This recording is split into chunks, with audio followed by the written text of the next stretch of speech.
ఉన్నదయ్యా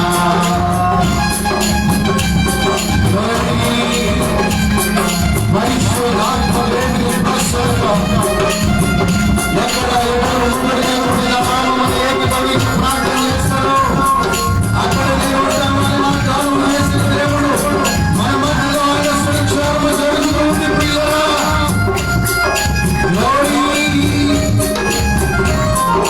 లోపాలను క్షమించే శక్తి కలిగిన యేసయ్య నామం పాపిని పవిత్రపరిచే శక్తి కలిగిన యేసయ్య నామం పాపాలను క్షమించే శక్తి కలిగిన యేసయ్య నామం పాపిని పవిత్రపరిచే శక్తి కలిగిన యేసయ్య నామం యేసయ్య నామంలో శక్తి ఉన్నదయ్యా యేసయ్య నామంలో శక్తి ఉన్నదయ్యా యేసయ్య నామంలో శక్తి ఉన్నదయ్యా యేసయ్య నామంలో శక్తి ఉన్నదయ్యా రోగికి స్వస్థతనిచ్చే శక్తి కలిగిన యేసయ్య నామం మనసుకు నెమ్మదినిచ్చే శక్తి కలిగిన యేసయ్య నామం రోగికి స్వస్థతనిచ్చే శక్తి కలిగిన యేసయ్య నామం మనసుకు నెమ్మదినిచ్చే శక్తి కలిగిన యేసయ్య నామం యేసయ్య నామంలో శక్తి ఉన్నదయ్యా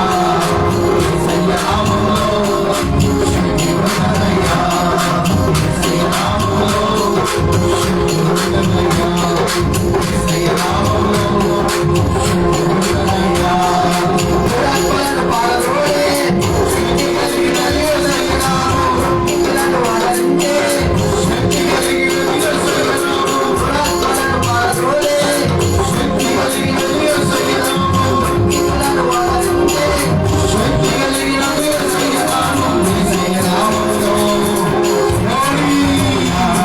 యేసయ్య నామం స్తోత్రం ఉన్నదయ్యా యేసయ్య నామంలో శక్తి ఉన్నదయ్యా యేసయ్య నామంలో శక్తి ఉన్నదయ్యా సృష్టి సాధించగలిగిన శక్తి కలిగిన యేసయ్య నామం మృతులను లేపగలిగిన శక్తి కలిగిన యేసయ్య నామం సృష్టిని సాధించగలిగిన శక్తి కలిగిన యేసయ్య నామం మృతులను లేపగలిగిన శక్తి కలిగిన యేసయ్య నామం యేసయ్య నామంలో శక్తి ఉన్నదయ్యా యేసయ్య నామంలో శక్తి ఉన్నదయ్యా యేసయ్య నామంలో శక్తి ఉన్నదయ్యా యేసయ్య నామంలో శక్తి ఉన్నదయ్యా పాతాళాన్ని తొలగించే శక్తి కలిగిన యేసయ్య నామం పరలోకానికి తెచ్చే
స్తోత్రం స్తోత్రం జీసస్.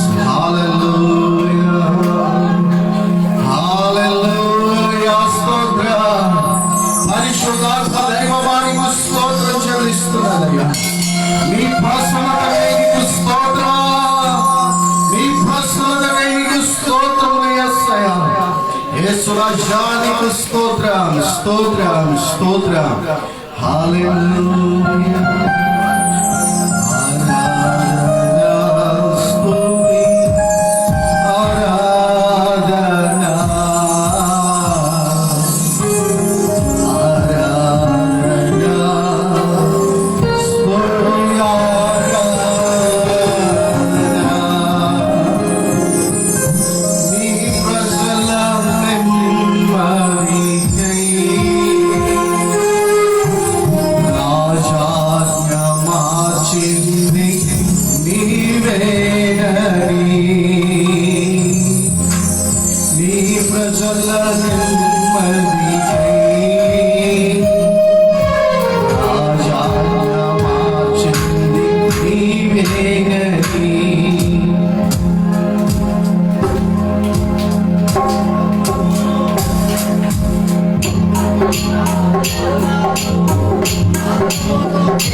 ఆకాశములను సృష్టించిన సృష్టికర్త, నిన్ను నన్ను ఆయన స్వరూపంలో ఆయన స్వరూపంలో చేసినటువంటి దేవాది దేవుడు, నిన్ను నన్ను సృష్టించినటువంటి తండ్రి, పరమ తండ్రి, ఆయన తప్ప వేరొకరు ఎవరున్నారు?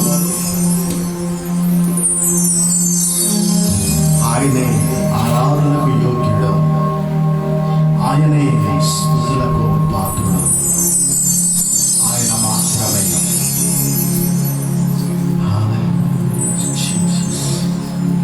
తన పిల్లలు నెమ్మదిగా ఉండాలని రాజాజ్ఞను సైతము మార్చివేయగలిగిన సమర్థుడై. నీవు స్తుతిస్తూ ఉన్నప్పుడు నీ పరిస్థితులు మారుతూ ఉంటాయి. నీ కుటుంబ పరిస్థితి ఏదో నాకు తెలియదు, నీవు ఇక్కడ ఉన్నావు కానీ నీ మనసులో ఉన్న పరిస్థితి ఏంటో నాకు తెలియదు. మనం ఇక్కడ చేరి ఉన్నాము కానీ ఎవరి మనసులో ఏ పరిస్థితి ఉందో మాకు తెలియదు. కానీ మన యొక్క పరిస్థితిని దేవుడు చూస్తున్నాడు.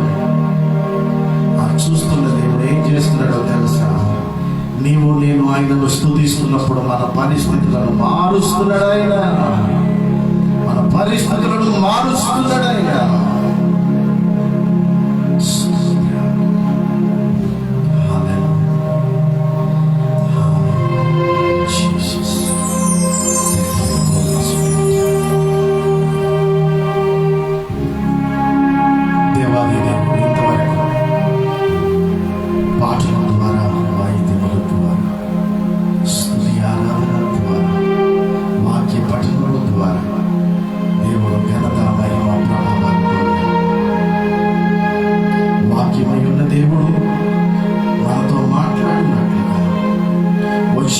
వచ్చిన రీతిగానే తిరిగి వెళ్ళకుండా మేలులతో వారి యొక్క హృదయాలు నింపబడి దేవుని యొక్క వాక్యముతో దేవుని యొక్క ఆశీర్వాదాల చేత వారు తృప్తి పొంది తిరిగి గృహాలకు వెళ్ళినట్లుగా దైవజనులు జగన్ గారు ప్రార్థనలో నడిపిస్తారు.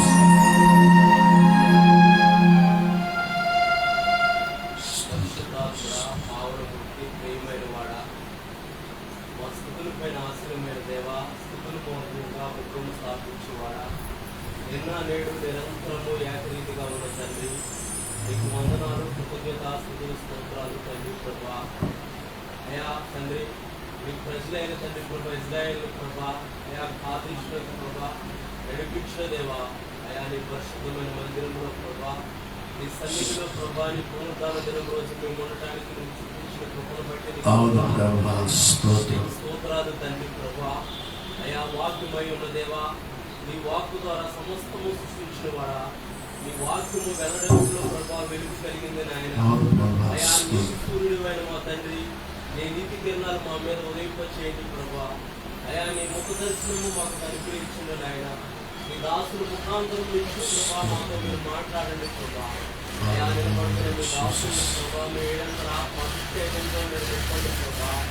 ఆనాడు తండ్రి ప్రభా, ప్రభా ప్రకటిస్తుండగా ప్రభా 3,000 మంది బాప్తిసం పొందిన రీతిగా తండ్రి ప్రభా, నాయన తండ్రి ప్రభా, మీ దాసుని నోట్లో ప్రభా నీ మాటలు ఉంచండి, నీ రేమా వాకులను గ్రహించండి, నీ పర్వక ప్రత్యక్షతలను గ్రహించండి ప్రభా. అయా తండ్రి ప్రభా, నీ వాక్కు ద్వారానే ప్రభా, అయా తండ్రి ప్రభా మా జీవితాల్లో ప్రభా నెమ్మది కలుగుతుంది తండ్రి. అయా నీ వాక్కు తండ్రి ప్రభా పరిశుద్ధపరుస్తుంది తండ్రి, నీ వాక్కు జీవింపజేస్తుంది నాయన. అయా నీ బలమైన నీ వాక్కుతో ప్రభా మీరు మాతో మాట్లాడండి ప్రభా. మా హృదయ అంతరంగాన్ని శుద్ధి చేయండి ప్రభా, నూతన పరచండి ప్రభా. అయా తండ్రి నీ వాక్కులో ప్రభా మేము నిలిచి ఉండి ప్రభా, అయా నీ వాక్కులో మేము నడవటానికి, నీ కట్టడలో మేము నడవటానికి మీరు బలపరచండి నాయన నీ వాక్కు ద్వారా. అయా బలహీన రకమైన మమ్మల్ని ప్రభా మీరు ప్రేమించి మా కొరకు మీరు రక్తం చిందించి ప్రభా, మా మట్టి ఘటనలో మహిమాత్మ నింపిన దేవా, అయా నీ మహిమ గల వాక్కుని, నీ శక్తి గల వాక్కుని ప్రభా, ఈ దినము మా కొరకు సిద్ధపరిచిన వాక్కుని ప్రభా, అయా మీరు బయలుపరచండి ప్రభా. అయా నీ వాక్కుతో మమ్మల్ని బలపరచు ప్రభా. కూడి వచ్చిన ప్రతి బిడ్డని మీరు దర్శించండి ప్రభా, మీరు మాట్లాడండి ప్రభా, వారికి నెమ్మది, శాంతి, సమాధానం తెచ్చేయండి ప్రభా. అయా కూడి ఉన్న ప్రభా బిడ్డలందరితో మీరు మాట్లాడి బలపరచు ప్రభా. అయా నీ వాక్కు ద్వారా తండ్రి ప్రభా, ఈ దినము తండ్రి ప్రభా నూతనమైన మన్నాను మీరు మాకు అనుగ్రహిస్తున్నందుకు మీకు వందనాలు. అయా మీ మన్నాతో మేము ముక్తి చెంది ప్రభా, అయా మేము ఆశీర్వాదకరంగా తండ్రి మహిమ నుంచి అధిక మహిమలోకి ప్రభా మేము ఎదగటానికి కృప చూపించి బలపరచమని యేసు పరిశుద్ధ నామములో ప్రార్థిస్తున్నాం పరమ తండ్రి.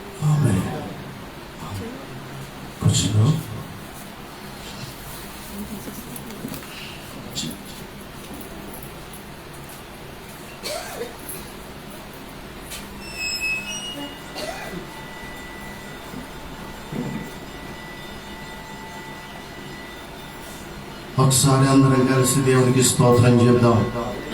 హల్లెలూయా. సంతోషంగా ఉన్నవారు ఏం చేస్తారంటే, పోయిన వారం చెప్పుకున్నాం కదా, ఎలా ఉంటారు సంతోషంగా ఉన్నవారు?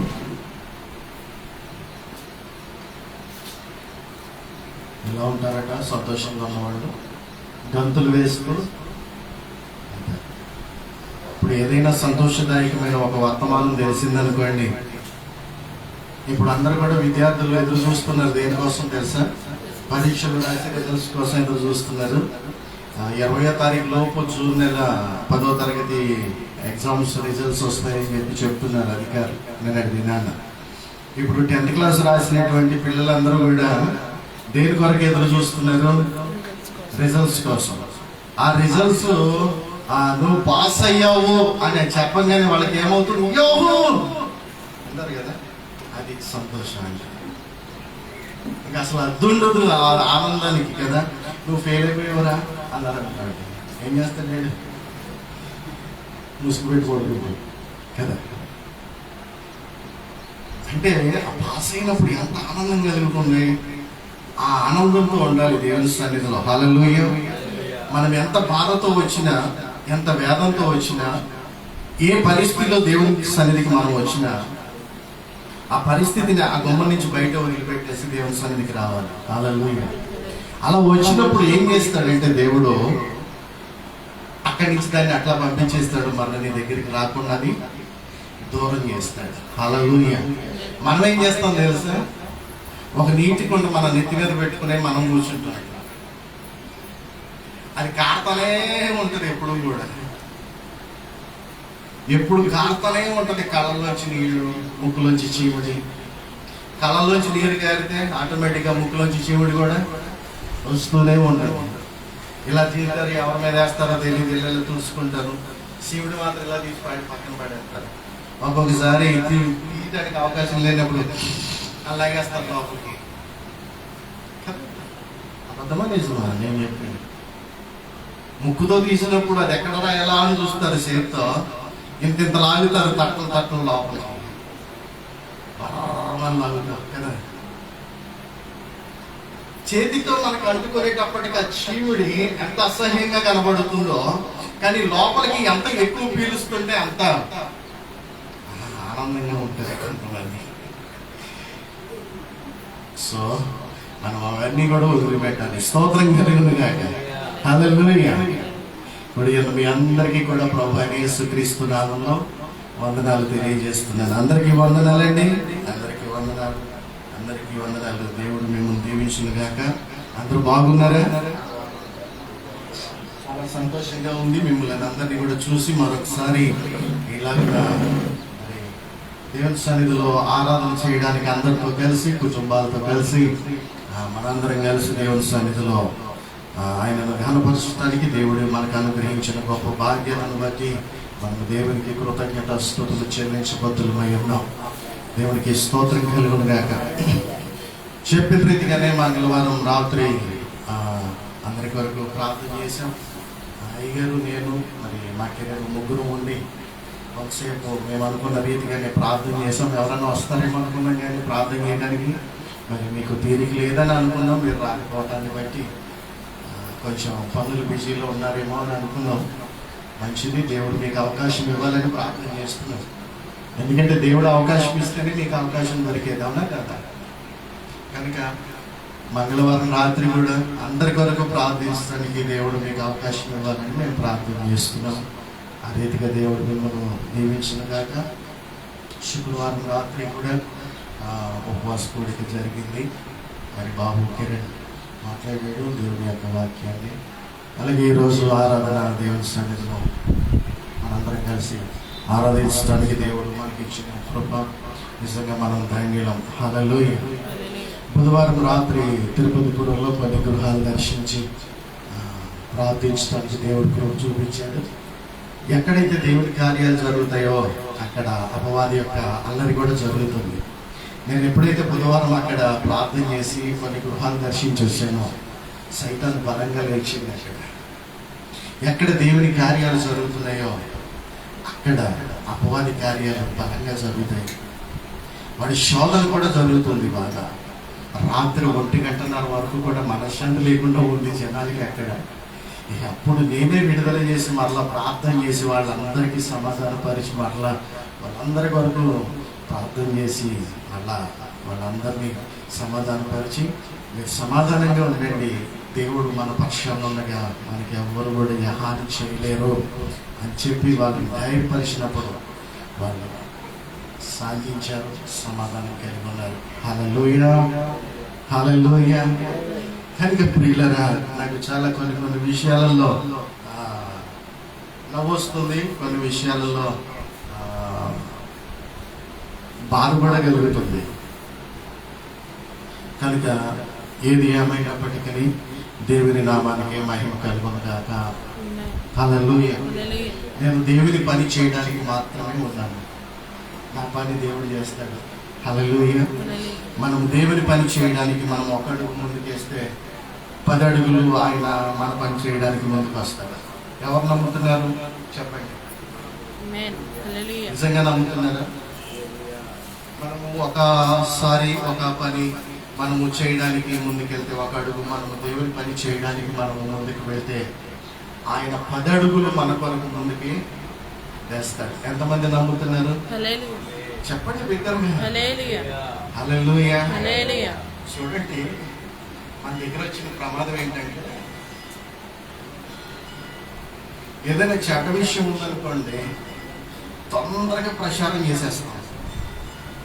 ఒక మంచి విషయం ఉందనుకోండి అసలు అది మనం మాట్లాడాలి కదండి, అవునా కదా? ఒక చెడ్డ విషయం ఉందని అంటే అది ఎంత స్పీడ్గా స్ప్రెడ్ అవుతుందో, ఒక మంచి విషయం ఉంది అని అంటే అది అసలు పోదు బయటికి జనాల్లోకి. పలానా చోట జరిగింది అని అంటే అవునా అని వదిలేస్తాడు వాడు అక్కడతోటి. అదే ఎవరైనా ఏదైనా ఒకటి కత్తి తీసుకు పొడిచాడు అని చెప్పండి, 2 నిమిషాల్లో మొత్తం ఊరంతా తెలిసిపోతుంది. టీవీ 9 వాడు వచ్చేస్తాడు, టీవీ 5 వాడు వచ్చేస్తాడు, వాడు వస్తాడు, వీడు వస్తాడు, అందరూ లైవ్ చేస్తారు. ఒక మంచి విషయాన్ని చెప్పడానికి మనం ఎప్పుడు కూడా వెనకాడకూడదు. హల్లెలూయా. నమ్ముతుంటే స్తోత్రం చెప్పండి బిగ్గరగా. హల్లెలూయా. హల్లెలూయా. కనుక ప్రియులరా, దేవుడు మంచివాడు చెప్పండి అందరూ కూడా. దేవుడు మంచివాడు. ఏ దేవుడు? యేసుక్రీస్తు ప్రభు. ఇప్పుడు 33 కోట్ల దేవతలు ఉన్నారు. నేనా అని వచ్చేస్తారు ఒక్కొక్కడు. కనుక యేసుక్రీస్తు మంచివాడు. హల్లెలూయా. ఆయన మంచివాడు, అందరికి మంచి చేస్తాడు. ఆయన దగ్గర సమృద్ధి ఉంది, ఆ సమృద్ధిని అందరికీ కూడా పంచి పెడతాడు. మీ దగ్గర ఒకవేళ లేమి ఉంటే ఆ లేమిని తొలగించి సమృద్ధిని ఇవ్వగలిగిన దేవుడు సమర్థుడు. హల్లెలూయా. మీ దగ్గర అనారోగ్యం ఉంటే అనారోగ్యాన్ని తొలగించి నీకు ఆరోగ్యాన్ని ఇవ్వడానికి నా దేవుడు సమర్థుడు. ఒకవేళ నీ దగ్గర డబ్బులు లేకపోతే నీకు డబ్బులు ఇవ్వడానికి ఆయన సమర్థుడు. ఒకవేళ నీకు ఏది లేదో, ఏమి లేదనుకుంటావో అది నీవు దేవుని సన్నిధిలో చెప్తే ఆయన నీకు ఇవ్వగలిగే సమర్థుడు. ఆయన నమ్మితే స్తోత్రం. అడుగుడి మీకు చెప్పండి అందరూ కూడా. అడుగుడి మీకు అడుగుడి. నేను దేవుణ్ణి అడుగుతాను చెప్పండి. నేను దేవుణ్ణి అడుగుతాను, దేవుడు నాకు అది ఇస్తాడు. నమ్ముతుంటే స్తోత్రం చెప్పండి. హల్లెలూయా. మీకు ఏది కావాలో మీకు తెలుసు కదా. దేవుని వాక్యం ఏం చెప్తుంది? మీరు అడగండి నేను ఇస్తాను మీకు అని చెప్తున్నాడు కదా. మీరు అడగండి నేను మీకు ఇస్తాను అని చెప్పినటువంటి దేవుడు ఇస్తాడని నమ్ముతున్నాను అని అన్నవాళ్ళు స్తోత్రం చెప్పండి గట్టిగా. హల్లెలూయా. నిజంగా ఇస్తారా? ఇస్తాడా? పొందుకున్నారా? ఏమైనా పొందుకున్నారా? హల్లెలూయా. పొందుకున్నాం కాబట్టి ఇక్కడ ఉన్నాం. పొందుకోకపోతే ఇక్కడ దాకా రా. దేవుని నామానికి మహిమ కలుగునుగాక. కనుక మనం ఒక మాట చెప్తున్నాను. కీర్తనలు చదువుతున్నటువంటి కీర్తనల గ్రంథంలోనే 6వ చరణంలో ఒక మాట ఉంది. ఆయన ఆకాశమును భూమిని సముద్రమును దానిలోని సర్వమును సృజించిన వాడు ఆయన ఎన్నడునో మాట చెప్పండి. మాట నా యేసయ్య ఎన్నడు మాట తప్పనివాడు. 146వ కీర్తనల గ్రంథము 146వ కీర్తనలో నుంచి మాట్లాడుతున్నాడు ఈ ఉదయకాల సమయంలో. హల్లెలూయా.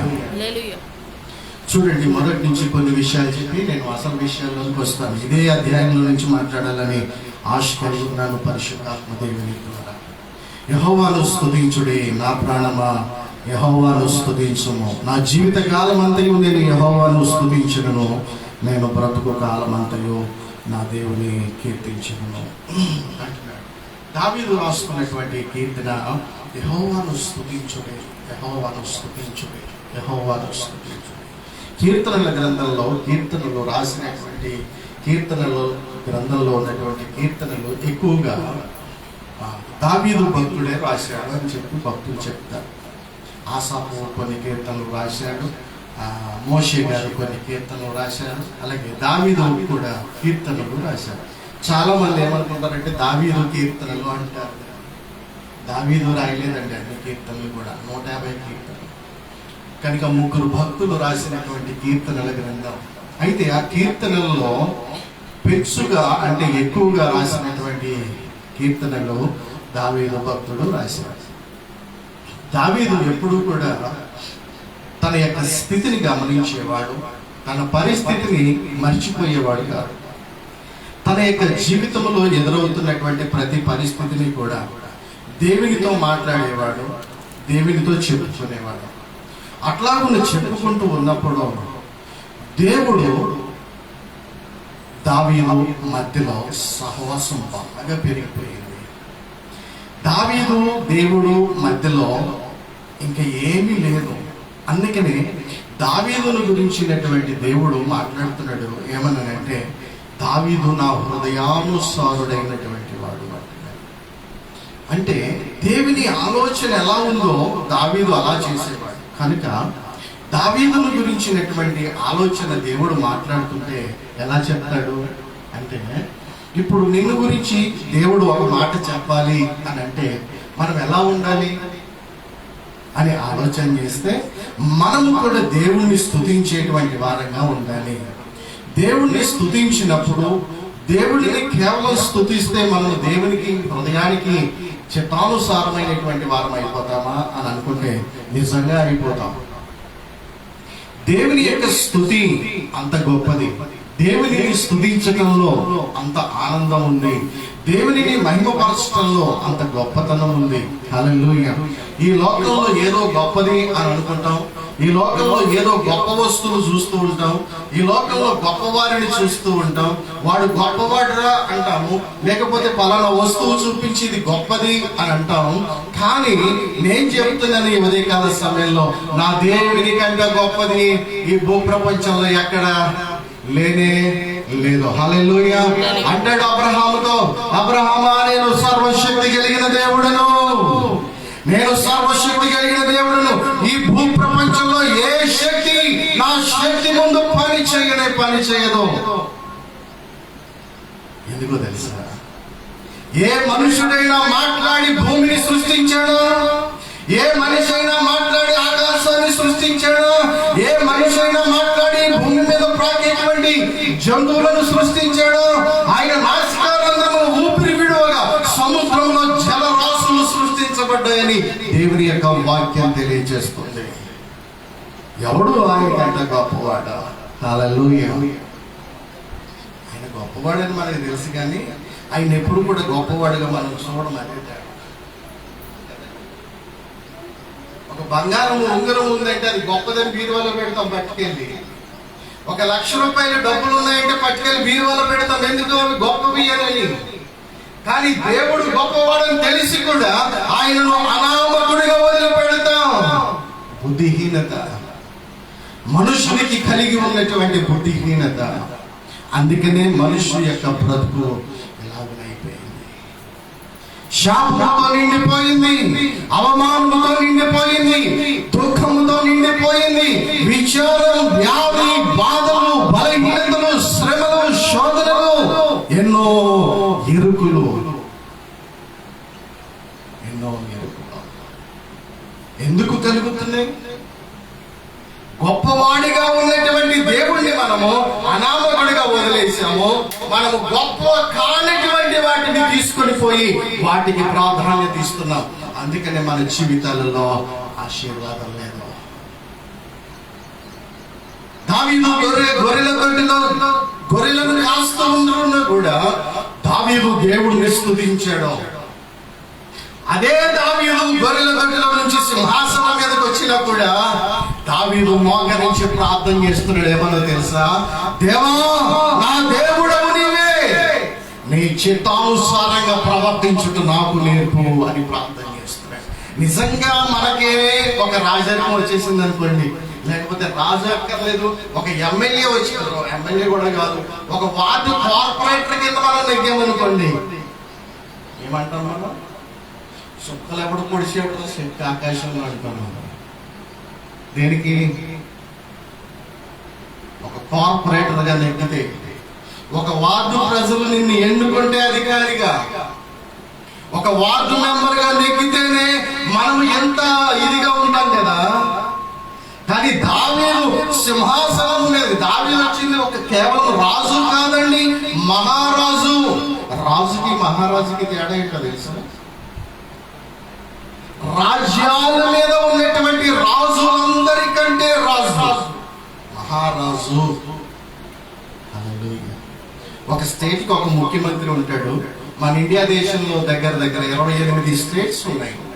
28 స్టేట్స్ మీద ఒక ప్రధానమంత్రి ఉంటాడు. హల్లెలూయా. మీకు అర్థం అవడం కోసం చెప్తున్నాను. ఈ ముఖ్యమంత్రి కేవలం రాష్ట్రానికి మాత్రమే సంబంధించిన వాడు. ఈ ప్రధానమంత్రి అనబడినటువంటి వాడు 28 రాష్ట్రాల మీద ముఖ్యమంత్రులుగా ఉన్నటువంటి వారందరికీ సంబంధించిన వాడు. హల్లెలూయా. దావీదు కూడా పరిస్థితి కూడా అదే. ఆయన అందరిలో ఉన్నటువంటి దేశాలలో ఉన్నటువంటి రాజులందరి మీద అధికారినిగా చేసేసాడు.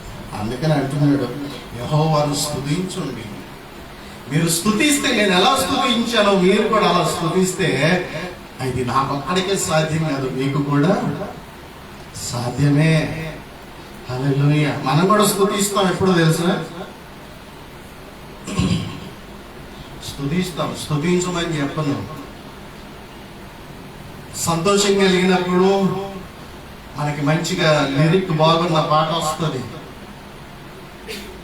అదే టైంలో మంచి రిలిక్ ఉన్న సినిమా పాట కూడా అదే నోటితో వస్తుంది. ఒకే నోటితో, ఒకే నాలుగుతో దేవుని పాట, ఒకే నోటితో ఆ నోటితోటే ఆ నాలుగుతోటే సినిమా పాట. ఎంత దౌర్భాగ్యం! దేవుణ్ణి స్తుతించే నాలుక నీకుంటే కేవలం దేవుణ్ణి స్తుతించాలి. హల్లెలూయా. బిందె ఎందుకు వాడతాం? మంచినీళ్ళు తెచ్చుకోవడానికి వాడతాం. బిందె తీసుకెళ్ళి అన్నం వండడానికి ఉపయోగిస్తామా? ఉపయోగించాం కదా. కూర దాకా కూర వండడానికి ఉపయోగిస్తాం, కానీ దాంతో అన్నం వండుతామా? కనుక ఏ పాత్ర దేని కొరకు సిద్ధపరచబడిందో దానినే కొరకే మనం దానిని ఉపయోగిస్తాం. మనం దేని కొరకు సృష్టించబడ్డాము, సృజించబడ్డాము అని అంటే దేవుని స్తుతించడానికి. హల్లెలూయా. దేవుణ్ణి మనము స్తుతిస్తున్నామా? ఆయన నామాన్ని మనము ఘనపరుస్తున్నామా? ఆయన నామాన్ని మనము ఎప్పుడు పైకెత్తుతున్నామా? దేవా, నా దేవుడవు నీవే, నీ చిత్తానుసారంగా ప్రవర్తించుట నాకు నేర్పని మనం ఎప్పుడైనా ప్రార్థించిన అనుభవం ఉందా మన జీవితంలో? దావీదు అంటున్నాడు, కిందకి చదివితే చూడండి, 3వ వచనంలో అంటాడు, రాజుల చేతనైనను నరుల చేతనైనను రక్షణ కలగదు, వారిని నమ్ముకొనకుడి. రాజు నరుడే, ఒక అధికారి నరుడే, ముఖ్యమంత్రి నరుడే, ప్రధానమంత్రి నరుడే. రాజుల చేత రక్షణ కలగదు, నరుల చేత రక్షణ కలగదు. నరుడు అంటే నాశన పాత్రుడు, మనిషి అంటే మరణానికి యోగ్యుడు. మరణమైపోయేటువంటి ప్రతి వాటి ద్వారా నీకు రక్షణ కలగదు. మరి ఎవరి ద్వారా నీకు రక్షణ కలుగుతుందో తెలుసా? మరణించి నీ కొరకు ప్రాణం పెట్టి తిరిగి లేచిన యేసయ్య ద్వారా మాత్రమే నీకు రక్షణ కలుగుతుంది. హల్లెలూయా. అందుకని 3వ అధ్యాయంలో అంటాడు కీర్తనల గ్రంథంలో, రక్షణ యెహోవాది, నీ ప్రజల మీదకి ఆశీర్వాదము వచ్చును గాక. హల్లెలూయా. రక్షణ ఎవరిది? యెహోవాది. ఆయన ప్రజల మీదకి, ఆయనను స్తుతించేటువంటి ఆయన ప్రజల మీదకి ఏమిస్తుంది? ఆశీర్వాదం. ఆశీర్వాదం కావాలా, శాపం కావాలా? నేను అడుగుతున్నా, చెప్పండి, శాపం ఎంతమందికి కావాలి?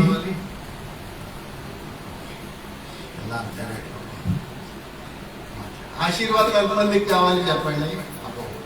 స్తోత్రం కలుగును గాక. హల్లెలూయా. మనం ఆశీర్వాదానికి ఆశీర్వాదం పొందుకోవడానికి మాత్రమే సృష్టించబడ్డాము దేవుని యొక్క చేతి ద్వారా. కానీ మనం శాపగ్రస్తం అయిపోతున్నాం అంటే కారణం ఏంటో తెలుసా? నీవు చేసే క్రియలో, నేను చేసే క్రియలో, మనం చేసే దోష క్రియలను బట్టి ఆశీర్వాదాన్ని పొందుకోలేకపోతున్నాం, ఆశీర్వాదాలకు దూరం అయిపోతున్నాం. ఆశీర్వాదాలు మన దగ్గరకు రావడం లేదు. కారణం ఏంటో తెలుసా? హృదయంలో వేరొకటి పెట్టుకొని ప్రభువా ప్రభువా అని నీవు పెదవులతో మాట్లాడుతుంటే నీ మనవి ఆయన ఆలకించడు. ఆయన నీకు దూరంగా ఉంటాడు. నీ హృదయంలో వేరే ఆలోచన, కానీ నీవు పెదవులతో యేసు ప్రభువా గొప్ప దేవుడా గొప్ప దేవుడా గొప్ప దేవుడా నన్ను ఆశీర్వదించు అంటే దాని వలన కలిగే ప్రయోజనం శూన్యం. అందుకని అంటాడు ఇక్కడ, రాజుల చేతనైనను నరుల చేతనైనను రక్షణ కలగదు, వారిని నమ్ముకోకండి. ఎవరిని నమ్ముకోకండి? నేను నిన్ను నమ్మాను అంటారు. ఎవరు ఎవరు పెళ్లి చేసేటప్పుడు పెళ్లి కూతుర్ని పెళ్లి కొడుకుని తోకలు మూడేసి ఇలా తిప్పుతారు. ఎక్కడ? అగ్ని చుట్టూరా తిప్పేటప్పుడు పంతులు గారు కొన్ని సప్త అడుగులు వేయిస్తారు. పెళ్లి ప్రసంగంలోకి వెళ్ళలేము మళ్ళీ చెప్పను, కానీ 7 అడుగుల్లో 7 రకాలైన ఆశీర్వాదాలు ఉన్నాయి. 1 ధనము, 2 ధాన్యము, 3 సంతానము, 4 ఆర్థికము ధనము, ఇట్లాగా కొన్ని ఉన్నాయి దాంట్లో. వీటి రెండింటిలో కూడా ఏం చేస్తారని అంటే వాళ్ళిద్దరికి కూడా వధువు వదిలికి ముడిపెట్టి దాన్ని ముందు తిప్పుతూ పంతులు గారు ఒక శ్లోకాన్ని చెప్తాడు, ఒక మంత్రం చెప్తాడు. వీటన్నిటిలో కూడా మీరు ఆశీర్వాదంగా ఉండి ఫలభరితంగా ఉండాలని అక్కడ ఆయన ఆ వాక్యాలు చెప్తాడు. మనం ఫలభరితంగా ఉండాలి అని అంటే ఏం చేయాలి? దేవుణ్ణి స్తుతించాలని దేవుని వాక్యం తెలియజేస్తుంది. హల్లెలూయా. మనం దేవుడిని నమ్ముకోవాలి. చూడండి, ఇంకా కిందకి వెళ్తున్నాను. కొన్ని విషయాలు నేను ఇలాగే ఉంటే ఇట్లాగే మాట్లాడుతుంటే అసలు విషయాలు నేను మరుగు పడిపోతాను. 5వ వచనాన్ని చదువుతున్నాను. ఎవరికి యాకోబు దేవుడు సహాయుడనునో, ఎవడు తన దేవుడైన యెహోవా మీద ఆశ పెట్టుకునో వాడు ధన్యుడు. హల్లెలూయా. మనం ఎవరి మీద ఆశ పెట్టుకోవాలి? ఎవరి మీద ఆశ పెట్టుకోవాలి? చెప్పండి అందరూ, ఎవరి మీద ఆశ పెట్టుకోవాలి? నేను నీ మీద ఎంతో ఆశ పెట్టుకున్నాను అంటాం. ఎవరి మీద? ఎవరినైనా ఒక 1000 రూపాయలు అప్పు అడిగామనుకోండి, రేపు ఇస్తానన్నాడు అనుకోండి, ఆడు మళ్ళీ కనపడ్డ తుపాకీ దెబ్బకి నీ మీద నేను ఎంత ఆశ పెట్టుకొని కళ్ళు కాయలు కాసేలా చూశాను అంటాడు. ఈ మనిషి కనబడితే కదా నీకు కళ్ళు కాయలు కాసినా, కళ్ళు కాయలు కాసి పిందెలు అయిపోయినా, ముగ్గిపోయినా, రాలిపోయినాడు, మరలా ప్రయోజనం. అందుకనే మనుషులను నమ్ముకొనుట కంటే యెహోవాను నమ్ముకొనుట శ్రేష్టం. హల్లెలూయా. కనుక మనము ఇక్కడ అంటున్నాడు, ఎవరికి యాకోబు దేవుడు సహాయుడనునో, ఎవడు తన దేవుడైన యెహోవా మీద ఆశ పెట్టుకును. మనం ఆశ ఎవరి మీద పెట్టుకోవాలి? ఎవరి మీద పెట్టుకోవాలి? ఆశ అయితే ఉంది, కానీ ఏం చేస్తున్నాం మనం? నా చిన్నతనంలో మా పెరట్లో జామ తెట్టు ఉండేది. నేను తుండేవాడిని, తుండేవాడిని. అదేమంటే ఎత్తుండేది. దాన్ని ఏమో ఎగిరి కొడదామంటే నాకు అందదు, కర్ర పెట్టి కొడదామంటే కర్ర కూడా అందదు. నాకు ఆశ ఉంది జామకాయ కొట్టుకుని తినాలేనని, కానీ అదేంటది నాకు అందదు. అప్పుడు ఏం చేయాలి? ఆశ తీరాలి అని అంటే నాకన్నా పెద్దోడు తీసుకురావాలి, దాన్ని కోయించుకోవాలి, అప్పుడు నేను తినాలి, అప్పుడు నా ఆశ తీరాలి. కనుక ఈ రకమైన భౌతికమైనటువంటి ఆశ కాదు మనము కలిగి ఉండాల్సింది. మనము ఆధ్యాత్మికమైనటువంటి ఆశ మనము కలిగి ఉంటే, అదే అంటాడు 42వ కీర్తన 1వ చరణంలో, దుప్పి నీటి వాగుల కొరకు ఆశపడుచున్నట్లు దేవాని కొరకు నా ప్రాణము ఆశపడుచున్నది. 63వ కీర్తనలో దావీదు అంటాడు, నీళ్లు లేక ఎండి ఉన్న దేశములో నా ప్రాణము నీ కొరకు తృష్ణగొలుచున్నది అని. నీళ్లు లేక ఎండి ఉన్న దేశములో. చూడండి, ఎడారిలో మనం ప్రయాణం చేస్తే నీళ్ళ కోసం ఎంత ఖర్చు పెట్టాడుకుంటుంటాం. అంత అక్కర్లేదు. యాసోకాలం మనం ప్రయాణం చేస్తున్నాం అనుకోండి, ఊర్లే లేవు మధ్యలో, ఏ ఊరు లేదు మధ్యలో, ఏ కిల్లి కొట్టు తగలదు మధ్యలో, ఏ దాబా సెంటర్ తగలదు మధ్యలో. మనం వెళ్తున్నప్పుడు దాన్ని మనము ఒక బైపాస్ నుంచి మనం కొడుతున్నాం అనుకోండి, వెళ్తున్నాం అనుకోండి, మీకు మంచి దాహం అవుతుంది. అప్పుడు ఏం చేస్తారు మీరు? కారులో వెళ్తున్నా, బైక్ మీద వెళ్తున్నా, లేక మీ ప్రయాణం ఎట్లా సాగిస్తూ ఉన్నా, ఎక్కడ నాకు దొరుకుతుంది నా దాహం తీర్చుకోవడానికి అని ఎంతో ఆసక్తిగా దాన్ని చూస్తూ ఉన్నాం. అవునా కదా? వెతుకుతామా వెతకమా? అలాగున నీవు దేవుడిని వెతకాలని కోరుకుంటున్నాడు. హల్లెలూయా. మొట్టమొదటి మాట ఏంటి చెప్పండి? ఆయనను స్తుతించాలి. రెండవది, ఎవరిని కూడా నమ్ముకోకూడదు, దేవుణ్ణి నమ్ముకోవాలి. మూడవది, ఆయన మీద ఆశ పెట్టుకోవాలి. హల్లెలూయా, హల్లెలూయా. నేను ఈ రోజు మీకు చెప్తున్నటువంటి మాట ఏంటంటే, ఆయన ఎన్నడూను మాట తప్పని వాడు. చెప్పండి అందరూ కూడా. ఆయన ఎన్నడూ మాట తప్పని వాడు. మళ్ళీ చెప్పండి అందరూ ఒకసారి. ఆయన ఎన్నడూ మాట తప్పని వాడు. కొంచెం బిగ్గరగా. ఆయన ఎన్నడూ మాట తప్పని వాడు. కొంచెం. ఆయన ఎన్నడూ మాట తప్పని వాడు. ఆయన ఎన్నడూను మాట తప్పని. ఏ విషయంలో మాట తప్పడు? ఏ విషయంలో మాట తప్పివాడు? దేవుని వాక్యం తెలియచేస్తుంది, ఆయన అబద్ధమాడుటకు ఆయన నరుడు కాదు. ఆయన ఎవరు? దేవుడు. ఆయన మాట చెప్పాడు అన్నాడు అని అంటే అది ఖచ్చితంగా జరిగి తీరుతుంది. హల్లెలూయా. అందుకని దేవుని యొక్క వాక్యంలో ఒక మాట ఉంది, భూమి ఆకాశములు గతించిపోతాయి కానీ నా మాటలు గతించవు. ఆయన వాగ్దానం చేసిన దేవుడు నమ్మదగిన వాడు అని రోమపత్రికలో వ్రాయబడి ఉంది. దానిని నెరవేర్చుటకు ఆయన సిద్ధహస్తుడు. ఆయన సిద్ధంగా ఉంటాడు. వాగ్దానం నుంచి తప్పిపోవడానికి ఆయన నరుడు కాదు. ఆయన ఎన్నడూ మాట తప్పని వాడు. హల్లెలూయా. నేను తప్పిపోవచ్చు, ఆరాధనకు వస్తామని ఆరాధనకు రాకుండా మానేయచ్చు, ఈ పని చేస్తానని చెప్పి ఈ పని చేయకుండా మానేయచ్చు, లేకపోతే నేను పలానా చోట నీతో పాటు వస్తానని చెప్పి రాకుండా మానేయచ్చు. ఏదైనా జరగచ్చు మన విషయాల్లో. కానీ దేవుడి విషయంలో దేవుడు మాట్లాడుతున్న మాట, ఆయన ఎన్నడూను మాట తప్పని. ఏ విషయాలలో ఆయన మాట తప్పని వాడు? చూడండి 7వ వచనం. బాధపరచబడు వారికి ఆయన న్యాయము తీర్చుటలో ఆయన మాట తప్పని వాడు. హల్లెలూయా. బాధపరచబడు వారికి న్యాయము తీర్చుటలో ఆయన మాట తప్పని వాడు. అంటే ఆయన న్యాయం చేసేటువంటి వాడు. ఆయనలో ఏ విధమైన అక్రమము లేదు, ఆయనలో ఏ విధమైన దోషము లేదు, ఆయనలో ఏ విధమైనటువంటి భారభరితమైనటువంటి జీవితం, ఇతరులను బాధించాలనేటువంటి ఆలోచన ఏ మాత్రం ఆయనకు కనబడదు. కనుక ఆయన బాధపడేటువంటి వారిని న్యాయం చేయడానికి ఆయన మాట తప్పని దేవుడిగా ఉన్నాడు. హల్లెలూయా. బాధపరచబడేవారంటే ఎవరు?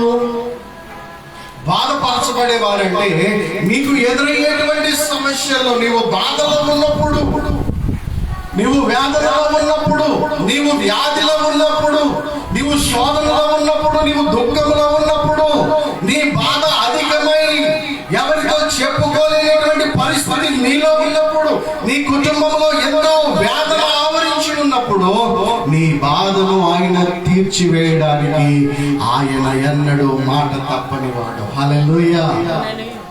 మొట్టమొదటిది, ఆయన మాట తప్పనిటువంటి దేవుడు కనుక ఆయన నీకు బాధలో నుండి విడుదల కలుగ చేయడానికి ఆయన మాట తప్పని దేవుడు. హల్లెలూయా. నీ బాధ ఏదైనా కానీ, నీ శ్రమ ఏదైనా కానీ, నీ వ్యాధి ఏదైనా కానీ, ఆయన మాట తప్పని వాడు కనుక ఆయన నీకు న్యాయములు చేస్తాడు. నీకు కలిగే బాధ ఎటువంటిదో ఉందో తెలుసా?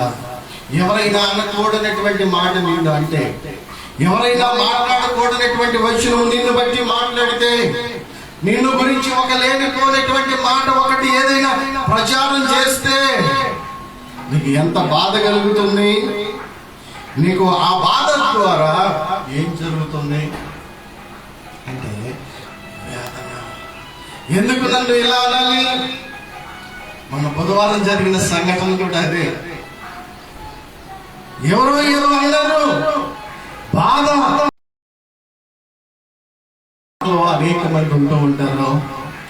అనేకులు అనేక రకాలైనటువంటి మాటలు మాట్లాడుతూ ఉంటారు. వాళ్ళందరూ కూడా ఒక రకమైనటువంటి ఆలోచన కలిగి ఉండరు. వాళ్ళందరూ రకరకాలైనటువంటి మనస్తత్వాలు కలిగి ఉంటారు. నీకున్న మనసు వేరు, నాకున్న మనసు వేరు. నా ఆలోచన వేరు, నీ ఆలోచన వేరు. నీవు నడిచే నడవడిక వేరు, నేను నడిచే నడవడిక వేరు.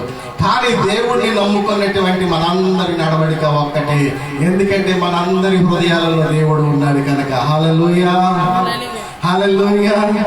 మనందరం ఒకే రీతిగా ఉండాలి.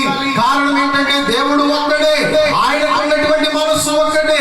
ఆయనను నమ్ముకున్నటువంటి వారందరూ కూడా ఆయన మనస్సు కలిగి ఉన్నటువంటి వారు మాత్రమే ఆయనలాగా జీవించగలుగుతారు. హల్లెలూయా. బాధపరచబడినటువంటి వారికి న్యాయము తీర్చుటలో ఆయన మాట తప్పనటువంటి వాడు ఆయన. ఒకసారి ఒక న్యాయాధికారి దగ్గరికి ఒక విధవరాలు వెళ్ళింది. వెళ్ళినప్పుడు ఆ న్యాయాధికారి అంటున్నాడు ఆమెతో, ఇప్పుడు నాకు ఖాళీ లేదు, నీవు మరలా రేపు రా అంటున్నాడు. ఆ విధవరాలు ఆ న్యాయాధిపతి ఎప్పుడు రమ్మంటే అప్పుడు వెళ్ళింది. వెళుతుంది అలా తిరిగింది. చాలా రోజులు తెప్పించుకున్నాడు ఆ న్యాయాధికారి. అయితే ఒకనొక దినాన్ని ఆ న్యాయాధికారికి కూడా మనస్సు విసిగిపోయి, ఈ పేద విధవరాలు నేను వదిలించుకుందామని చూస్తుంటే ఈమె నన్ను వదిలేటట్టుగా అనిపించడం లేదు. ఈమె బాధ ఏంటో నేను తెలుసుకోవాలి అని చెప్పి ఆమెకు న్యాయము చేసి పంపించినట్లుగా మనం చూస్తున్నాం. హల్లెలూయా. అంటే ఈ లోకంలో అనేక మంది న్యాయాధిపతులు ఉన్నారు. కానీ వాళ్ళందరూ న్యాయాన్ని బట్టి తీర్పు తీరుస్తున్నారా అంటే లేదు కదా అని దేవుని యొక్క వాక్యం తెలియజేస్తుంది. రాత్రి నేను ఒక లాయర్ గారితో మాట్లాడుతున్నప్పుడు ఆయన అంటున్నాడు, ఆయన కూడా దేవుడిని నమ్ముకున్నటువంటి వాడే. అయ్యారు, మీరు ఎంతో శ్రేష్టమైనటువంటి వారు, కానీ మేము చేసే వృత్తి కూడా మంచిదే. కానీ ఇందులో ఏం చేస్తామంటే అబద్ధాన్ని నిజంగాను, నిజాన్ని అబద్ధంగాను చూపించవలసి వస్తుంది ఒక్కొక్కసారి. అది మా వృత్తి. అటువంటిప్పుడు మరి మీరు ఏం చేస్తారండి అని అడిగాను. ఆయన ఏదో కొన్ని కోడింగ్లు చూపించి కొన్ని విషయాలు ఏమో మాట్లాడారు. దేవునికి స్తోత్రం కలుగును గాక. ఆయన అంటాడు దేవుని యొక్క వాక్యంలో, న్యాయాధిపతులారా మీరు న్యాయతిని అనుసరించి ప్రవర్తించుట లేక న్యాయము తీర్చుతారు అన్నది నిజమా అని మాట్లాడతాడు కీర్తనల గ్రంథంలో. ఏ న్యాయాధికారి నీతిని అనుసరించి న్యాయాన్ని అనుసరించి తీర్పు చెప్పడు. హల్లెలూయా. ఎందుకంటే సత్యము సొంత వీధులలో పడి ఉన్నది, సత్యాన్ని డబ్బులు కొనుక్కుంటూ ఉన్నారు. మొన్న చెప్పాను కదా, ఎవడు డేరా బాబా, ఆడెవడో బాబా 18 మంది అమ్మాయిని పాడు చేసాడు. పాడు చేసి వాడికి జీవిత ఖైదు వేసి జైల్లో పెడితే వాడిని వదిలిపెట్టేసింది మన ఇండియా గవర్నమెంట్. వదిలిపెట్టేయటం కాకుండా వాడికి జెడ్ కేటగిరీ సెక్యూరిటీ, వాడి చుట్టూ 12 మంది తుపాకులు పట్టుకున్నటువంటి వలయం. చూడండి ఎంత గొప్పది మన దేశం. హల్లెలూయా. కనుక ప్రియులారా, బాధపడేవాడు బాధపడుతూనే ఉన్నాడు, కానీ వాడి బాధ నుండి విడుదల చేసేవాడు ఎవడున్నాడు అనేటువంటిది మనం ఆలోచన చేస్తే దేవుడు చెప్తున్నాడు, నీవు పడే బాధ నుండి తప్పించడానికి నేనున్నాను, నేను ఎన్నడూ మాట తప్పని వాడను. హల్లెలూయా. నీ బాధ ఏంటో నాతో చెప్పు, నీ వ్యాధి ఏంటో నాతో చెప్పు, నీ యొక్క బలహీనత ఏంటో నాతో చెప్పు, నేను నీకు విడుదల కలుగజేస్తాను. హల్లెలూయా. మనం చెప్పుకోవలసినటువంటి వాటితో చెప్పుకో. నిన్ను అల్లరి చేసే వాళ్ళతో చెప్పుకుంటూ ఉంటాం మనం పోయి కదండి. పలానా ఇలాగంట అని 10 మందికి చెప్తారంట. అక్కడికి వెళ్ళి వాళ్ళతో చెప్పుకుంటే ప్రయోజనం ఏముంది? మనం ఏం చేస్తామో తెలుసా, మన బలహీనత మనం దాచుకోవలసింది మనం దాచుకోవలసింది బయట పెడతాము, దాచుకోకూడదు పట్టుకొచ్చి మనం దాచుకుంటాం. అదే మన బలహీనత. హల్లెలూయా. కనుక ప్రియులారా, నా దేవుడు నమ్మదగిన వాడు. ఆయన మాట్లాడుతున్నాడు, ఆయన ఎన్నడూ మాట తప్పని వాడు. ఎందు విషయంలో, దేని విషయంలో అంటే బాధపరచబడు వారికి న్యాయము తీర్చుటలో ఆయన మాట తప్పని వాడు. హల్లెలూయా. మీ బాధ ఏదైనప్పటికీ ఆయన ఆయన న్యాయం చేస్తాడు. స్తోత్రం కలుగును గాక. చూడండి రెండవ మాట, ఆకలి కొనిన వారికి ఆయన ఆహారము దయచేయువాడు. ఆకలి కొనినటువంటి వారికి ఆహారము దయచేయుటలో ఆయన ఎన్నడూను మాట తప్పనివాడు. హల్లెలూయా. ఆయన ఎన్నడూను ఆకలి అవుతుందంటే మనం ఎవరిని అడగాలి? ఏమని అడగాలి? యేసయ్య నాకు ఆకలి అవుతుంది అన్నం పెట్టాను కదా. దేవుడు కొండ మీద ఎక్కి యేసుక్రీస్తు ప్రభువుల మత్తయి సువార్తలో కొండ మీద ప్రసంగం చేశాడు. చేస్తున్నప్పుడు నీతి కొరకు ఆకలి దప్పులు గలవారు ధన్యులు, వారు తృప్తి పరచబడతారు అని రాశాడు. దేని కొరకు ఆకలి? ఈ రోజు మనం ఆకలి దేనికోసం? ఆకలి కొనినటువంటి వారికి ఆయన ఏం చేస్తాడట? ఆహారము దయచేస్తాడట. ఆయన మాట తప్పని వాడట. ఆకలి కొనినటువంటి వారికి ఆహారము దయచేయటంలో ఆయన మాట తప్పని వాడు. హల్లెలూయా. మన ఆకలి ఎట్లా ఉండాలి? మనం ఆహారం ఏ రీతి ఆహారం పొందుకోవాలి? యెషయా గ్రంథంలో ఉంది, దప్పిక కొనిన వారులారా నీళ్ళ యొద్దకు రండి, రోకలి ఇవ్వకనే మీరు వచ్చి ఆహారము తృప్తిగా తినండి అంటున్నాడు. ఏ ఆహారం ఇది? ఏ ఆహారం? యోహాను సువార్త 6వ అధ్యాయంలో అంటాడు, పరలోకము నుండి దిగి వచ్చినటువంటి ఆహారము నేనే. ఎవడు నా యందు విశ్వాసం ఉంచుతాడో వాడు చనిపోనే. మన పూర్వములు పితరులు ఆకాశం నుండి పడినటువంటి మన్నాను తినినా కూడా వారు ఏమైపోయారు? చచ్చిపోయారు. 78వ కీర్తనలో ఉంటది. ఆకాశం నుండి దేవుడు కురీలను పంపించాడు, దేవదూతలు తినేటువంటి ఆహారాన్ని పంపించాడు. ఆహారము వారి నోటిలో ఉండగానే వారి నోటిలో ఉన్నటువంటి ఆహారము వారి యొక్క జీర్ణాశయంలోనికి దిగక ముందే వారు ప్రాణమును వదిలిపెట్టారు అని వ్రాయబడి ఉంది. హల్లెలూయా. దేని గురించినటువంటి ఆహారం ఇది? శరీరాన్ని గురించినటువంటి ఆహారం కాదు. మేము ఏదో ఊరెళ్తున్నాం, ఏ ఊరు కాదు, ఈ ఊరే, ఇక్కడే వచ్చేస్తున్నాం ఊరు నుంచి. ఒక ఆమె ఏకంగా ఇంత పేషెంట్ అన్నం పట్టుకొచ్చి ఆ కాల ఒడ్లు పోసేస్తుంది. ఏమైంది ఈ అమ్మాయికి అనుకున్నాను నేను. నాకు చాలా బాధ. చూడండి, చాలా మంది వేస్టేజ్ ఎక్కువ పడేస్తూ ఉంటారు. ఒక ఆహారము, ఒక ధాన్యం గింజ పండించాలి అని అంటే ఒక రైతుకి ఎన్ని నెలలు పడుతుందో తెలుసా? 6 నెలలు పడుతుంది. ప్రమాణమే 3 నెలలు పడుతుంది. ఇప్పుడన్నీ 90 రోజుల పంటలే కదా. ఆ 90 రోజుల్లో 3 నెలల్లో ఎన్ని మందులు దానికి ఖర్చు పెడతాడు? ఈ లోపు దానికి ఏ తెగులు రాకుండా ఎంత కాపుదలు చేస్తాడు? ఆ ధాన్యం నీ చేతిలోకి రావాలి అంటే ఎంత ప్రాసెసింగ్ జరగాలి? అదంతా వండేసి కుట్టలు పడేస్తూ ఉంటారు చాలా మంది. చాలా విచారకరం ప్రియులారా. ఎందుకు చెప్తున్నాను తెలుసా? ఈ రోజు ఇదివరకు ఉండేవాళ్ళు మా చిన్నప్పుడు అమ్మ ముద్దయ్యమ్మ అని అనేవాళ్ళు. ఇప్పుడు అలా అడుక్కునేవాళ్ళు కూడా ఎవరు లేరు. వాడు కూడా బిర్యానీ తింటున్నాడు చక్కగా వాటర్ బాటిల్ పక్కన పెట్టుకొని. నువ్వు 10:30 దాటిన తర్వాత వెళ్ళి ఫ్లైఓవర్ మీద చూస్తే వాడు తినేది బిర్యానీ లేక పీసులతో తింటాడు, వాటర్ బాటిల్ పక్కన పెట్టుకుని. మరి నువ్వు థమ్స్అప్ బాటిల్ పక్కన పెట్టుకొని. వాడు ఆకలి కొన్నాడా? కానీ ఆకలి ఉంది. అది ఏ ఆకలి తెలుసా? నీతి కొరకు ఆకలి దప్పులు గలవారు ధన్యులు. దేని కొరకు కావాలి మనకి ఆకలి? నీతిగా జీవించడం కొరకు కావాలి. నీతిగా జీవించడం కొరకు నీవు ఆకలి కొనుంటే ఆయన నీకు దానిని దయచేస్తాడు. ఆయన మాట తప్పని వాడు. హల్లెలూయా. ఆయన ఎందుకు దయచేయాలి? నీతిమంతుడిగా ఉండాలి అంటే నేను ఉండలేనా అని అనుకుంటామేమో. దేవుని వాక్యం తెలియజేస్తుంది, నీతిమంతుడు లేడు, ఒక్కడు కూడా లేడు, అందరూ పాపము చేసి ఏకంగా పనికి మాలిన వారు. యేసుక్రీస్తు ప్రభువు వారు ఒక్కడే నీతిమంతుడు. చెప్పనా? ఆయన పుట్టుకలో పాపం లేదు, ఆయన చనిపోవడంలో పాపం లేదు, ఆయన తిరిగి లేచుటలో ఆయన లాంటి పరిశుద్ధుడు లేడు. హల్లెలూయా. ఆయన లాంటి పరిశుద్ధుడు ఈ భూ ప్రపంచంలో లేడు. ఆయన లాంటి వాడు ఈ భూ ప్రపంచంలో లేడు. కనుక మేము ఎక్కడో పుట్టి 33 కోట్లను వదిలేసి, డబ్బులు కాదండి, వాళ్ళందరినీ వదిలేసి ఇక్కడికి వచ్చేసాం.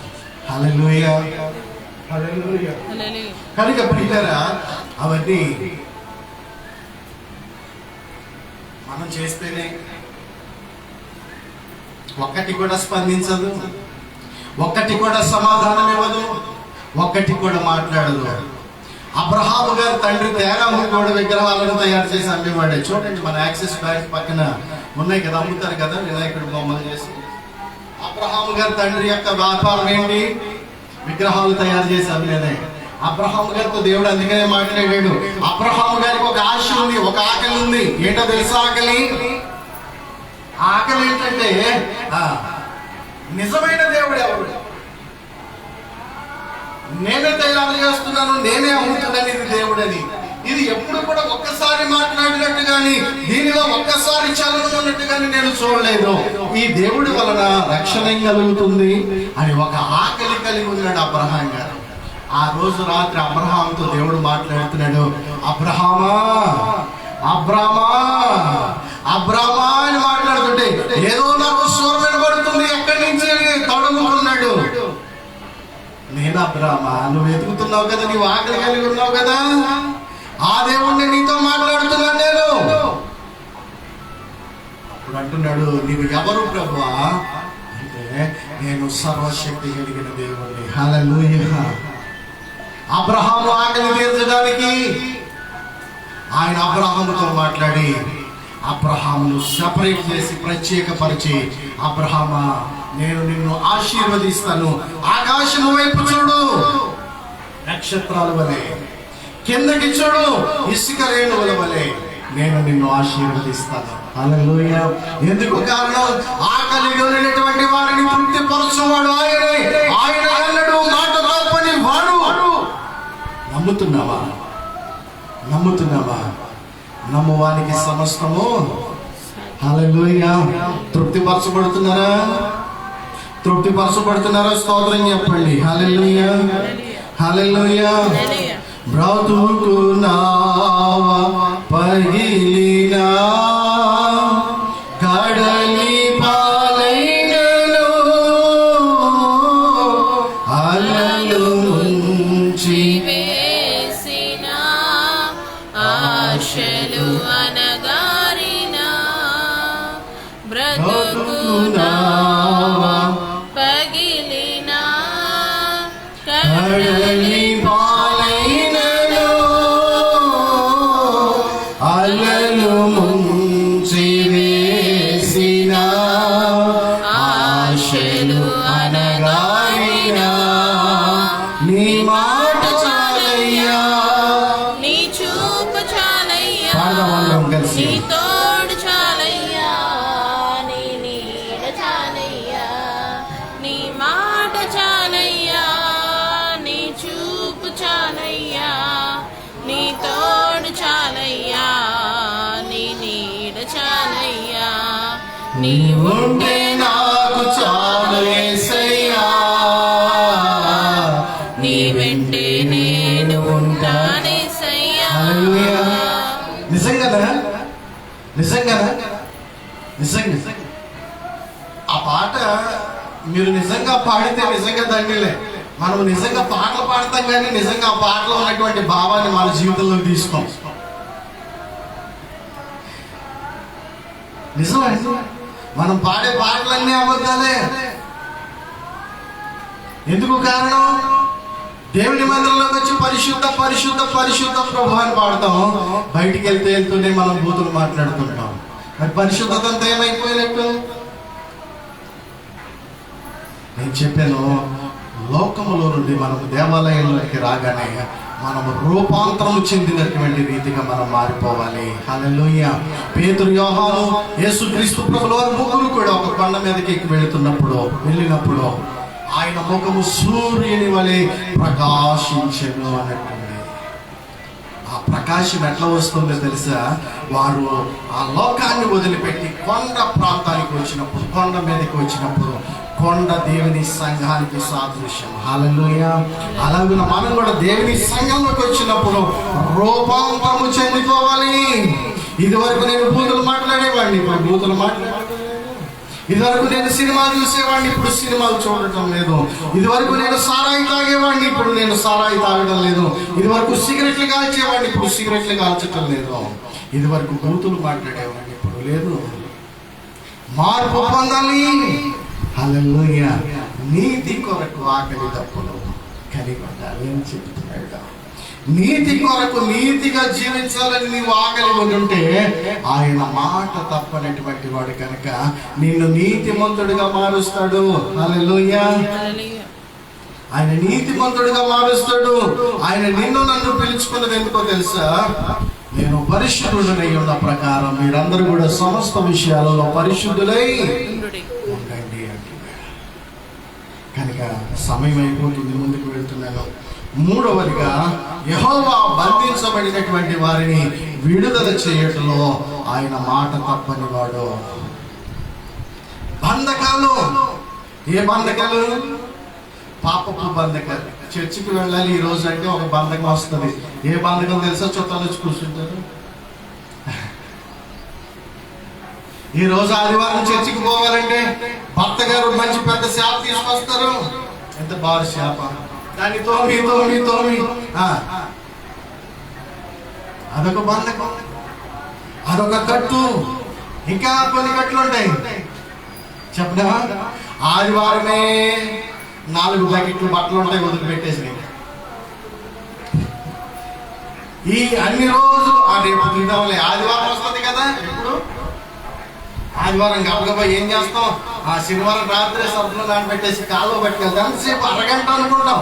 అక్కడికి వెళ్ళిన తర్వాత రేవుగాడి ఉండదు, మనం క్యూలో నుంచుంటాం. అక్కడ ఏమవుతుంది? నువ్వు బట్టలన్నీ ఉతుకుని ఇంటికి వచ్చేటప్పటికే 12 అయిపోతుంది. ఇక ఆరాధన. హల్లెలూయా. ఏమనుకుంటాం మనము? ఈ వారం ఆదివారం ఉతుక్కోవచ్చులే అని అనుకునేటప్పటికి మనం చేసే పని వాయిదా వేసేటప్పటికి, నిర్లక్ష్యం చేసేటప్పటికి నీకు ఏమవుతుంది? చిట్ట చివరికి ఒక బంధకంగా మారిపోతుంది. ఒక బంధకం. ఆ బంధకం నిన్ను ఏం చేస్తుందో తెలుసా? దేవునికి దగ్గరగా రాకుండా నిన్ను ఆపేస్తుంది. హల్లెలూయా.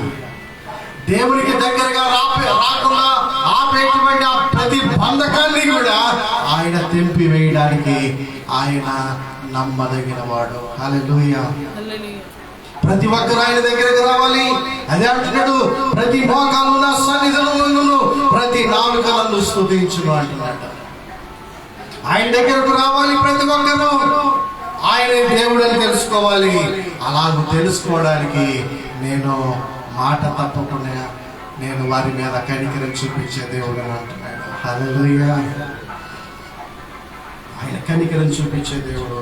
చూడండి 8వ చరణం. యెహోవా గ్రుడ్డి వారి కన్నులు తెరవజేయుటలో ఆయన మాట తప్పని వాడు. హల్లెలూయా. గ్రుడ్డి వారి కన్నులు తెరవజేయుటలో. ఎవరు గ్రుడ్డివారు? ఎవరు గుడ్డివారు? చెప్పండి. మనం గుడ్డివారమేనా? మనం మంచివాళ్ళమా? మనం మంచివాళ్ళమా గుడ్డివారమా? మన కళ్ళు కనబడుతున్నాయా? చెప్పండి. అయ్యో అలా అంటారేంటి? పట్టుకుని కళ్ళు శుభ్రంగా కనబడతాను నాకు. ఇందులో గుడ్డివాళ్ళని తెలుసా? మనం చీకటిలో వెలుగు ప్రకాశిస్తూ ఉంది, కానీ ఆ చీకటి వెలుగును గ్రహించటం లేదు. అంటే ఈ యుగ సంబంధమైనటువంటి దేవత మానవుల యొక్క మనోనేత్రములకు గ్రుడ్డితనము కలుగ చేస్తుంది. హల్లెలూయా. దేవుడిని చూడకుండా, దేవుని సన్నిధికి రాకుండా, దేవుని యొక్క వాక్యాన్ని చూడకుండా, వినకుండా, చదవకుండా ఉన్నటువంటి ప్రతి ఒక్కడు కూడా ఎవడు? చెప్పండి. ఎవడు గుడ్డోడు? ఎవడు చెప్పండి? గుడ్డివాడు. హల్లెలూయా. ఆ గుడ్డి వారి కన్నులు తెరవ చేయడానికి నా దేవుడు మాట తప్పనివాడు. ఆయన మాట తప్పనివాడు. నిన్ను మంచివారిగా మార్చడానికి, నీ బంధకాలు తెంపడానికి, నీవు నీ స్థితిని మార్చడానికి, నీ వ్యాధిలో నీ బలహీనతలో నిన్ను స్వస్థపరిచి ఆశీర్వదించి ఆరోగ్యం ఇవ్వడానికి ఆయన మాట తప్పనివాడు. హల్లెలూయా. చూడండి, ఇంకా కిందికి చదువుతున్నాను. యెహోవా నీతిమంతులను ప్రేమించువాడు, యెహోవా పరదేశులను కాపాడు. గుడ్డివారి కన్నులు తెరవజేయవాడి కింద యెహోవా కృంగిన వారిని లేవనెత్తువాడు. కృంగుదల, ఇది చాలా ఇంపార్టెంట్ అయినటువంటి విషయం. ఈ కృంగుదల అనే దానికి ఇది ఒక పెద్ద జబ్బు. ఏం జబ్బు ఇది? కృంగుదల అనేటువంటిది పెద్ద. దీనికి ఎక్కడ కూడా ఏ మెడికల్ షాప్లోనూ లేకపోతే ఏ డాక్టర్ దగ్గర కూడా మందులు ఉండవు. ఈ కృంగుదలకి నీవు ఎక్కువ కృంగిపోయావనుకో తీసుకెళ్ళి ఎక్కడ పడేస్తారో తెలుసా? అమ్మగారికి తెలుసు, కాళ్ళు చేతులు కట్టేసి మానసిక హాస్పిటల్లో పడేస్తారు తీసుకెళ్ళి. అంటే మెంటల్ హాస్పిటల్ అంటారు కదా, మనకు అర్థమవుతుంది. బాగా ఎక్కువ కృంగిపోయావనుకో, అమ్మంతేనా? బాగా ఎక్కువ కృంగిపోయావనుకో నీ పరిస్థితి నీకు అర్థం కాదు. ఏం కట్టుకుంటున్నావో తెలీదు, ఏం తింటున్నావో తెలీదు, ఎక్కడ పడుకుంటున్నావో తెలీదు, ఏం చేస్తున్నావో తెలీదు. ఏమంటావు? మతి స్థిమితో ఉండట్లేదండి. నీవు ఎక్కువ కృంగిపోతే, కానీ నీవు కృంగిన స్థితిలో ఆయన నిన్ను కాపాడుటకు లేక లేవనెత్తుటకు నా దేవుడు మాట తప్పనివాడు. హల్లెలూయా. కృంగిన స్థితిలో, కృంగిపోవడం దేనికి తెలుసా? కొంతమంది మనసులోనే కృంగిపోతారు. ఆ బాధ ఎవరికి చెప్పుకోలేరు. ఎవరికి చెప్పుకున్నా అపహాస్యం చేస్తారేమో, ఒకవేళ చెప్పుకుంటే నిందలేస్తారేమో, ఎవరికైనా చెప్పుకుంటే నన్ను లోకుగా మాట్లాడతారేమో. వాళ్ళల్లో వాళ్ళే కుమిలిపోతూ ఉంటారు, వాళ్ళల్లో వాళ్ళే ఏడుస్తూ ఉంటారు. ఇంట్లో ఎవరు లేనప్పుడు ఒంటరిగా కూర్చొని ఏడుస్తూ ఉంటారు. నా బ్రతికలు ఎందుకు ఇలా అయిపోయింది, నా జీవితం ఎందుకు ఇలా అయిపోయింది, నా బ్రతికింతేనా, నా బ్రతుకులో ఇంకా మంచి రోజులు రావా అని ఏడ్చేవాడు. కృంగువాడు. ఆ కృంగుదల, ఈ కృంగుదల ఎక్కువైపోతే మానసిక వ్యాధికి దారి తీస్తుంది. కానీ ఈ కృంగుదలలో నుండి నువ్వు దేవుడిని ఆశ్రయిస్తే నా దేవుడు నిన్ను విడుదల చేస్తాడో. ఆయన ఎన్నడూ కూడా మాట తప్పనివాడు. హల్లెలూయా. నీవు కృంగిన స్థితిలో నీ చేయి పట్టుకొని లేపడానికి ఆయన సిద్ధంగా ఉన్నాడు. హల్లెలూయా. ఈ ఉదయకాల సమయంలో దేవుడి వాక్యాన్ని విన్న నీవు, దేవుని మాటలు వింటున్నటువంటి నీవు ఏ స్థితిలో ఉన్నావు? ఏ స్థితిలో ఉన్నావు? ఒకవేళ బాధపడుతున్నావా? ఒకవేళ నీవు బంధించబడి ఉన్నావా? నీవు ఒకవేళ ఆకలి కొని ఉన్నావా? ఒకవేళ గుడ్డి స్థితిలో ఉన్నావా? లేక కృంగిన స్థితిలో ఉన్నావా? నీ స్థితి ఏదైనా నా దేవుడు నిన్ను విడిపించుటలో ఆయన మాట తప్పనివాడు. హల్లెలూయా. నీ పరిస్థితిని మార్చగలిగిన దేవుడు ఆయన. నీ ప్రతి పరిస్థితిని ఎరిగిన దేవుడు ఆయన. నీ పరిస్థితిని చూసిన దేవుడు ఆయన. నీ పరిస్థితిని మార్చి నిన్ను నిలవబెట్టగలిగిన దేవుడు ఆయన. హల్లెలూయా. ఆయన ఒక్కడే. అందుకని అంటున్నాడు, పైన మనం చదువుకున్నాం కదా, ఏం చదువుకున్నాం? 3వ వచనంలో, రాజుల చేతనైనను నరుల చేతనైనను రక్షణ కలగదు. అందరూ ఈ మాట చెప్పండి నాతో కలిసి. రాజుల చేతనైనను నరుల చేతనైనను రక్షణ కలగదు, వారిని నమ్ముకొనకుడి. హల్లెలూయా. ఎందుకు నమ్ముకోకూడదు? నీవు బాధలో ఉంటే వాళ్ళు నిన్ను నీ బాధ నుండి తొలగించలేరు. ఒకవేళ నీవు ఆకలి ఉంటే నీ యొక్క ఆకలిని వారు తీర్చలేరు. ఒకవేళ నీవు బంధించబడి ఉంటే నీ బంధకాలు వారిని తెంపలేరు. ఒకవేళ నీవు గుడ్డితనము కలిగి ఉంటే నీ గుడ్డితనాన్ని వారు తొలగించలేరు. ఒకవేళ నీవు కృంగిపోయి ఉంటే ఆ కృంగుదలలో నుంచి వారు ఎవ్వరు కూడా నిన్ను లేరు. హల్లెలూయా. కానీ నా దేవుడు ఒక్కడే నిన్ను లేవనెత్తగలిగిన వాడు. ఆయన ఎన్నడూ కూడా మాట తప్పని చెప్పండి. వాడు మాట తప్పని వాడు. హల్లెలూయా, హల్లెలూయా, హల్లెలూయా. హల్లెలూయా. అర్థమైందా దేవుని వాక్యం? ఆయన ఎన్నడూ మాట తప్పని వాడు. ఆయన నీ బాధలో నుండి నీకు విడుదల ఇచ్చేవాడు. ఆయన జీవాన్ని నీలోనికి ఇచ్చేవాడు. నీవు అంగీకరిస్తే ఆయన నీ హృదయంలోనికి వచ్చి ఉన్నట్టు, ఆయన నీవు ఆహ్వానిస్తే ఆయన నీ జీవితంలోకి వచ్చి ఆయన నీ హృదయంలో స్థిరంగా ఉండే దేవుడు. ఆయనకు నీ హృదయంలో స్థానం ఇస్తావా? కళ్ళు మూసుకున్నాం, ప్రార్థన చేసుకున్నాం. నీ హృదయాన్ని తెరిచి యేసయ్యా నా హృదయంలోనికి రండి.